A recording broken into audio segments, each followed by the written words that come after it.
Hi everybody, welcome to another episode of Recipe Redemption. Once again, I'm joined by my lovely wife Chris. Hi. And today we're here to upgrade popcorn. I know a lot of people have popcorn in their pantry and maybe you're getting a little bored with it. I'm kind of old school. I'm very much a butter and salt kind of guy, and that's fine. But sometimes you got to mix it up a little bit. Variety is the spice of life, and spice in particular, or other flavorings, should be a part of your repertoire. You should be able to create other flavors that maybe kick things up another notch. Both in terms of the spice that you use and also the fat that you use to bind that spice to it. Now, butter's great. If you're using oils, you either want the oil to be flavored, or if you're using the oil to stick a spice to the popcorn, you want the oil to actually be neutral, so you can use a vegetable oil, something neutral flavored like a canola oil or safflower oil. Alternatively, like what I've done with the first sample here, is a flavored oil like duck fat. This is probably one of my favorite things. Not gonna lie. I had roasted a duck, and mind you, the duck fat that you might be able to get at the store is actually cleaner. In a sense, it's more pure. They've rendered it out so it's a very, very light duck flavor. This is the fat that I skimmed off roasted ducks that I brined myself and roasted them. So a lot of the brine flavor and the seasoning that you put onto the duck carries through into the fat that you get at the end. So it's much more flavorful. And I will offer you some. Mm-hmm. Make absolutely sure. Yes, this Yes. is. Yep.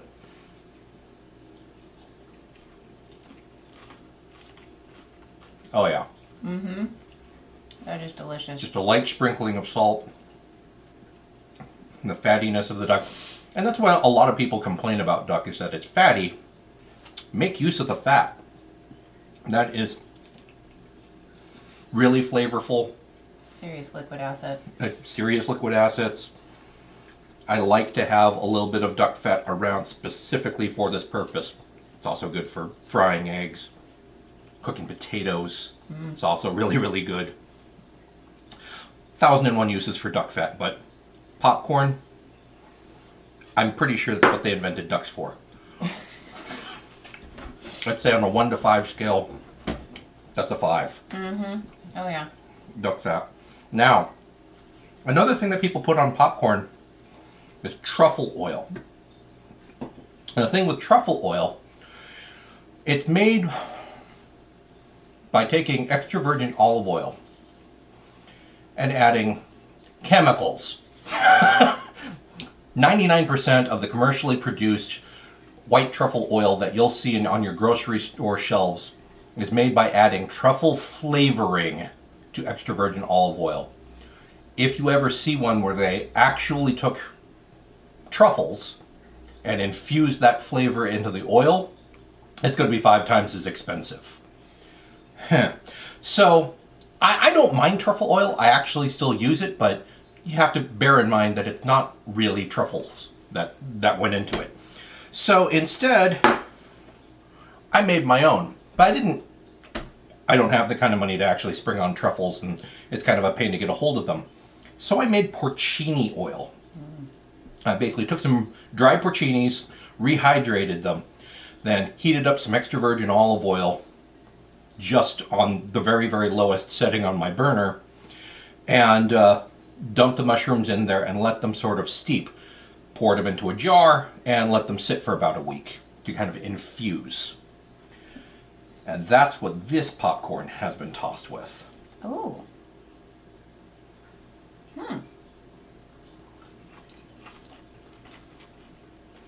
So you get the olive oil.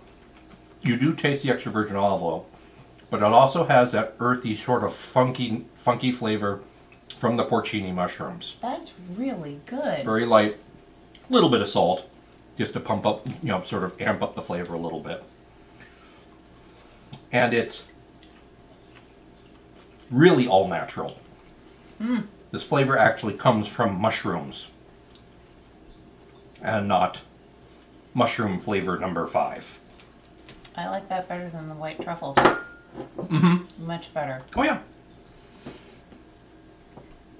Now, something that I didn't tell Chris I was going to do, but you can combine the two ideas of a flavorful oil and a flavorful spice. So this popcorn I tossed with a bit of heated coconut oil and then sprinkled on some curry powder. Coconut curry popcorn. Ooh.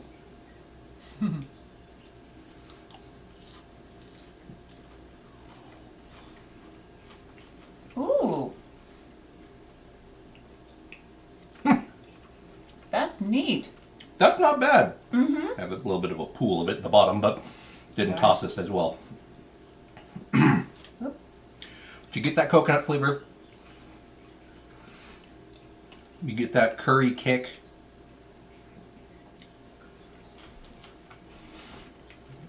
I'd say if you had something like grated dried lemon zest Lime zest. or lime zest to go with this.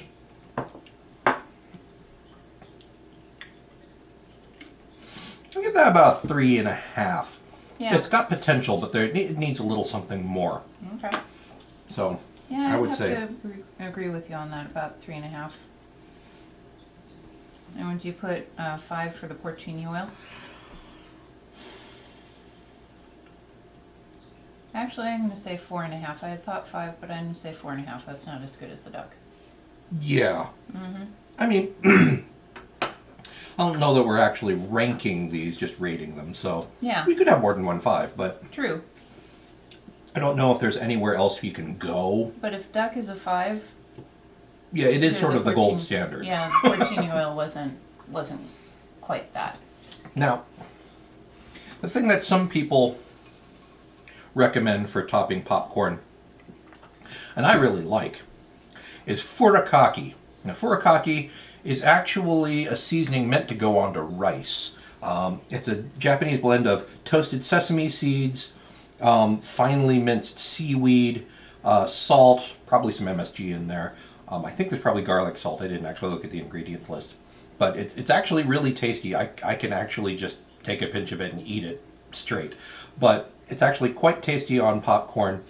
You do need to, it's slightly larger particle size than like popcorn salt or a lot of these other spices.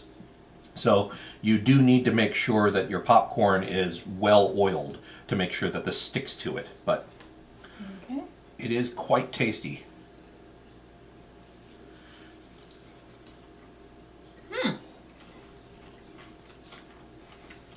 It's slightly sweet. You get a little bit of toastiness from the sesame seeds. That sort of taste of the sea from the seaweed. Yeah, I was going to say like a little sea fishiness to it. Mhm.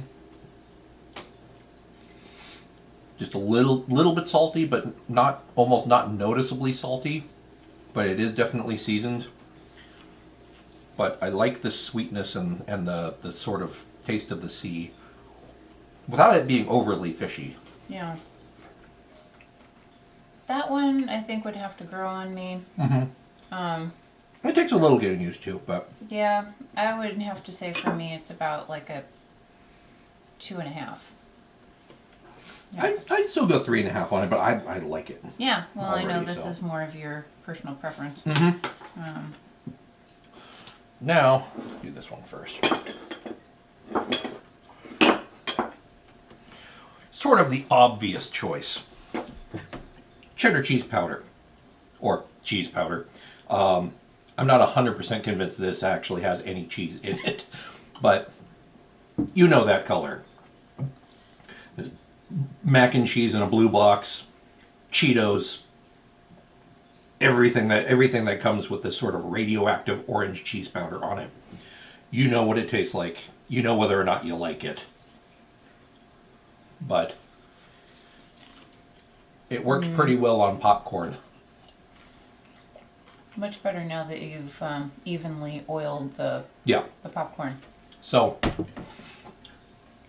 if you don't lube up the popcorn really well, the powder will not stick. It just doesn't want to stay. Even with all the little crags and interstitial spaces on the popcorn, it'll hold some of the powder, but a lot of it will come out. And a lot of it will come out on you while you're eating it. I had a bowl of this the other night. Chris looked at me, started laughing. I said, "What?" Looked in the mirror. And I had become Ed Sheeran. My beard was completely and uniformly orange. It was adorable. It was disturbing. It was adorable. I like it. It's not my favorite. There are other flavors that I prefer more. 3.5. Yeah, I'm gonna say 3.5. Maybe 4 on that one. I do like that. Okay. Now, by request, I did wasabi popcorn. Now, wasabi tends to be, I mean, other than the sort of brain-searing horseradish flavor and effect that wasabi powder has, it's also kind of bitter. So I mixed the wasabi powder that I just bought from our local Asian grocery store. I mixed it with a little bit of powdered sugar. It's about 2-to-1 wasabi to powdered sugar, and some grated sea salt to try to counteract some of the bitterness while still leaving that wasabi kick.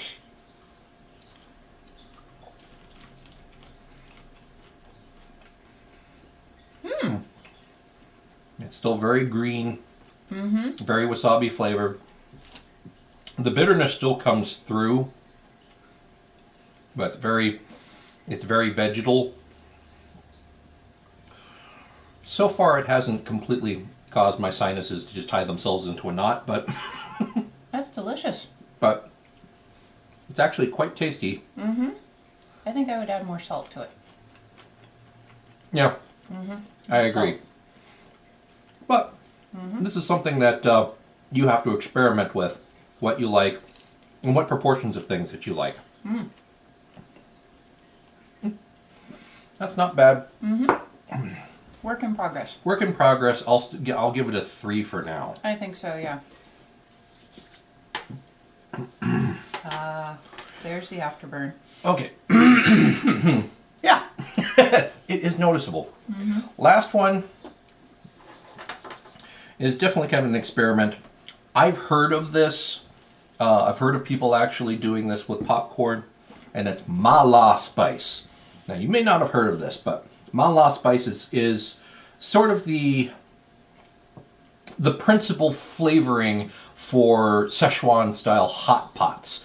This nuclear hot sort of broth fondue that is popular in southern China. Ma la refers to the concepts of ma and la, heat and numbing heat, that come from both the Szechuan peppers and the Szechuan pepper corns. So I just ground up roughly equal amounts of each of those, mixed with some ground sea salt, garlic salt, and onion powder, or garlic powder and onion powder. And it's kind of scary, but if you dare. I dare.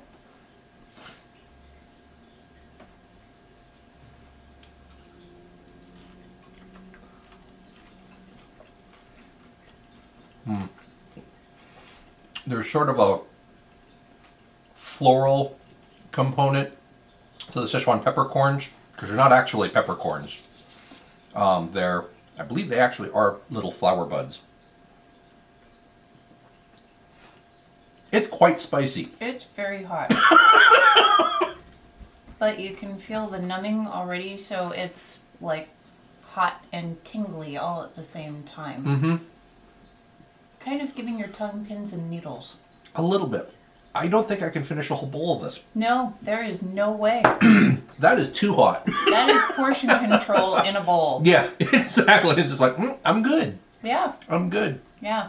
Matter of fact, now I can't really feel much on my tongue at all, so we get to have a nice little pause before we'd be able to taste any of the rest of this.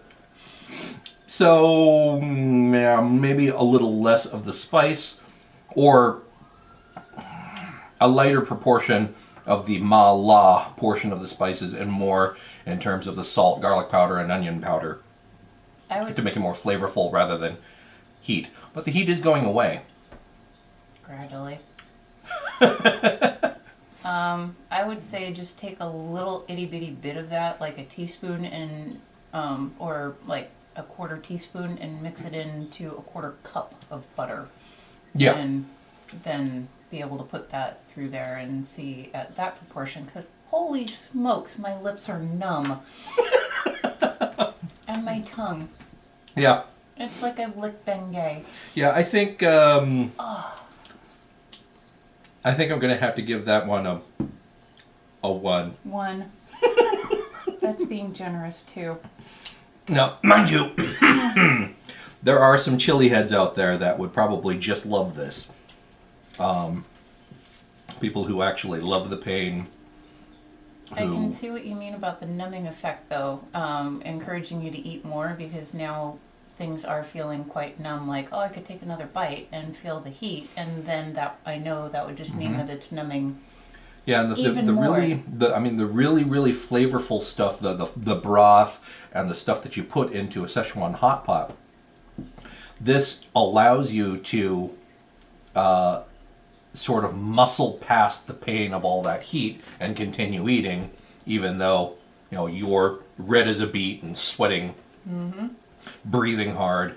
All the signs that your body is trying to get you to stop eating, and that numbing sensation allows you to continue eating anyway. Yeah, it's going to be a little while before I recover from that. Couple of tips. I got an oil mister from the grocery store for distributing the oil that I used on most of these. Some of them, because I was only doing a little bit, like the coconut curry one. I just had it in a bowl and I tossed it to coat as well as I could. The rest of them, I actually used the mister. It seems to disperse a more even coating of the oil over your popcorn, so you don't end up with an oil slick on the bottom and no popcorn covered on the top. For most of these, I actually used a combination of vegetable oil and clarified butter, because we still like the butter flavor, and we agreed that that's probably best to have carry through as sort of the foundation for all of these. Basically, just stick a stick of butter into a small saucepan on the lowest setting, let it melt, and it'll cook off all of the water that's in the butter, and all of the milk solids will sort of rise as sort of a scum on top. And you skim that off, and what you're left with is just the butter fat that will not congeal back into a solid. It will last for a lot longer, and it actually has a higher a higher smoke point. So that's why they actually use it as a cooking oil, like Indian cooking. But because it remains a liquid, it doesn't have any chunks or anything floating around in it. You can put it in your mister once it's cooled. You can put it in your mister and spray it on your popcorn, and your popcorn will get a much more even coating onto it. I like that, and I'm going to continue doing that from now on. So, let me know what you think. Do you do anything unusual or sort of alternative as far as how you flavor your popcorns? Let me know in the comments down below. And I'd like to thank Chris for joining me, and I'd like to thank you for watching. Until next time, I'm Mike Uyak, and I'll see you here on Recipe Redemption.